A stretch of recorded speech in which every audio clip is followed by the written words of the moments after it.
This is I Can't Stand to See You Cry by Rahim. It was published in 2021. I think the photographs were 6 years in the making. It's an interesting book because it's one of those books where there's very little text. And when there's very little text in the book, so here we just have the name of the publisher, the name of the artist, and the title of the book,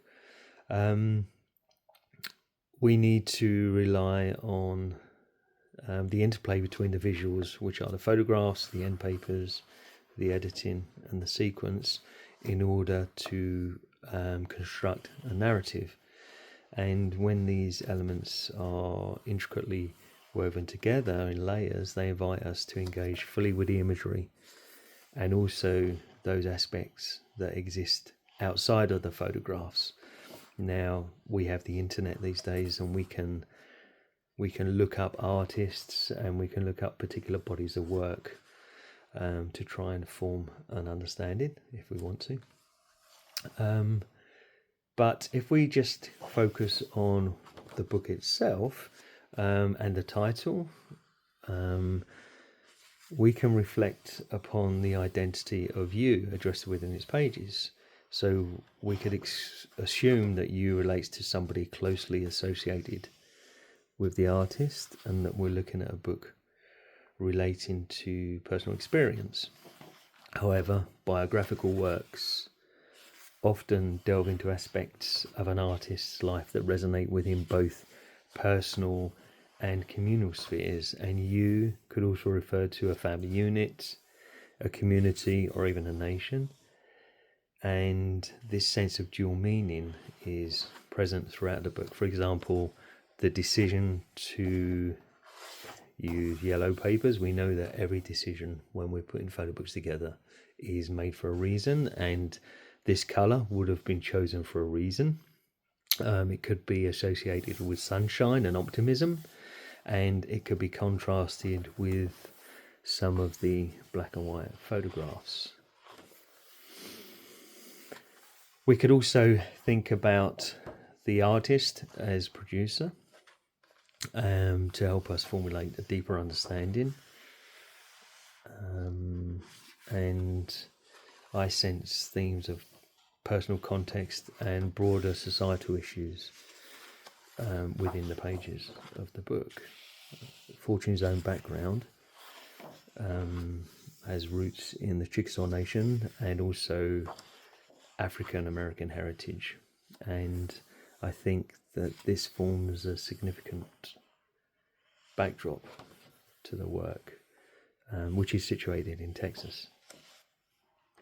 So we can further contextualize the work when we consider the time of its making.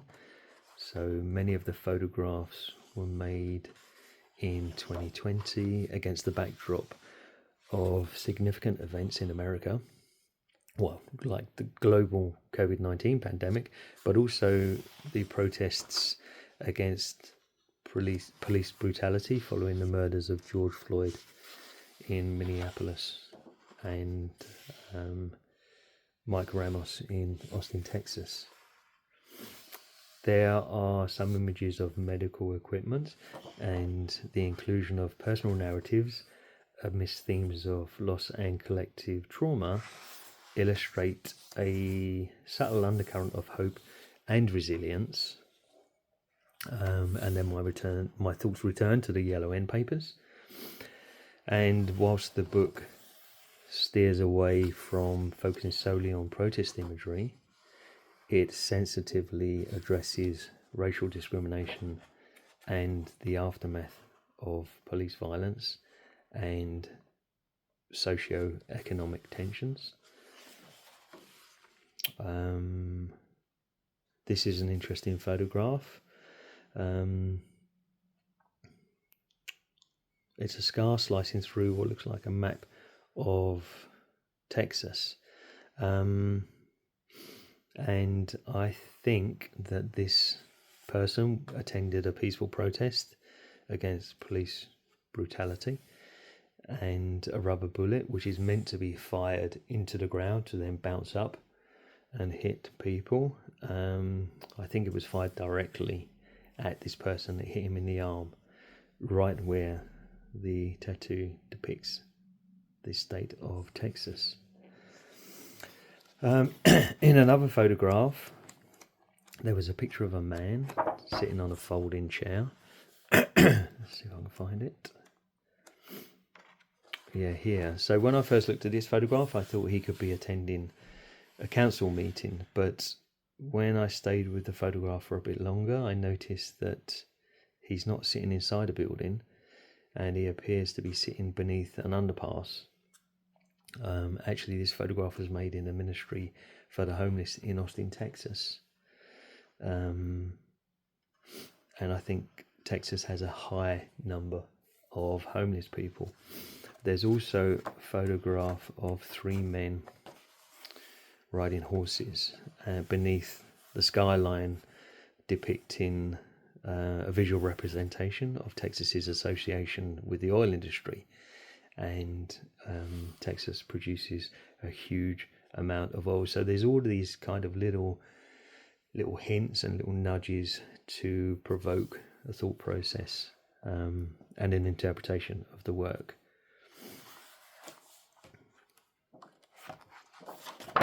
There's poignant portraits, metaphorical images. I think the inclusion of personal narrative amidst themes of loss and collective trauma illustrate a subtle undercurrent of hope and resilience. And then I'll return again to the colour yellow.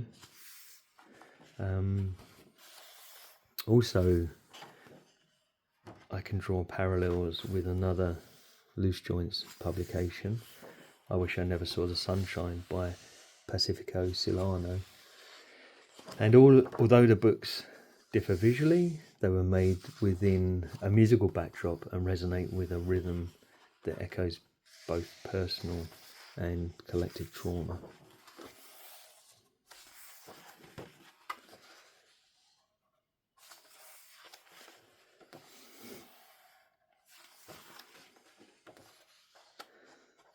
What do I get from this book? I think that I Can't Stand to See You Cry is a powerful testament to the resilience of communities in America,